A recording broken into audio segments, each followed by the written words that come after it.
Chapter 12. Edward did not have much time to savor the light, for the dog suddenly appeared above him, dark and shaggy, blocking his view. Edward was pulled out of the garbage by his ears, dropped, and then picked up again, this time around the middle, and shaken back and forth with a great deal of ferocity. The little dog growled deep in its throat, and then dropped Edward again and looked him in the eye. Edward stared back. "Hey, get out of here, you dog!" It was Ernest, king of garbages, and therefore king of the world. The dog grabbed Edward by his pink dress and took off running. "That's mine! That's mine! All garbage is mine!" Ernest shouted. "You come back here!" But the little dog did not stop. The sun was shining, and Edward felt exhilarated. Who, having known him before, would have thought that he could be so happy now, crusted over with garbage, wearing a dress, held in the slobbery mouth of a dog, and being chased by a madman? But he was happy. The dog ran and ran until they reached a railroad track. They crossed over the tracks, and there, underneath a scraggly tree, in a circle of bushes, Edward was dropped in front of a large pair of feet. The dog began to bark. Edward looked up and saw that the feet were attached to an enormous man with a long, dark beard. "What's this, Lucy?" said the man. He bent and picked up Edward. He held him firmly around the middle.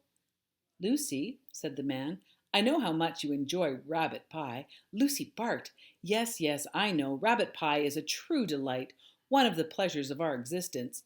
Lucy let out a hopeful yip. "And what have we here?" "What you have so graciously delivered to me is definitely a rabbit, but the best chef in the world would be hard-pressed to make him into a pie." Lucy growled. "This rabbit is made of china, girl." The man held Edward closer to him. They looked each other in the eye. "You're made of china, aren't you, Malone?" He gave Edward a playful shake. "You are some child's toy, am I right? And you have been separated somehow from the child who loves you." Edward felt again the sharp pain in his chest. He thought of Abilene. He saw the path leading up to the house on Egypt Street. He saw the dusk descending and Abilene running toward him. Yes, Abilene had loved him. "So, Malone," said the man. He cleared his throat. "You are lost. That is my guess. Lucy and I are lost too."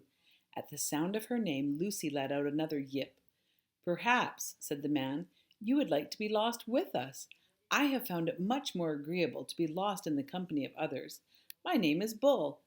Lucy, as you may have surmised, is my dog. Would you care to join us?"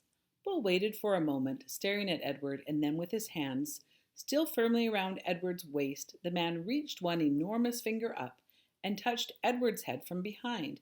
He pushed it so it looked as if Edward were nodding his head in agreement. "Look, Lucy, he is saying yes," said Bull. "Malone has agreed to travel with us. Isn't that swell?" Lucy danced around Bull's feet, wagging her tail and barking, and so it was that Edward took to the road with a hobo and his dog.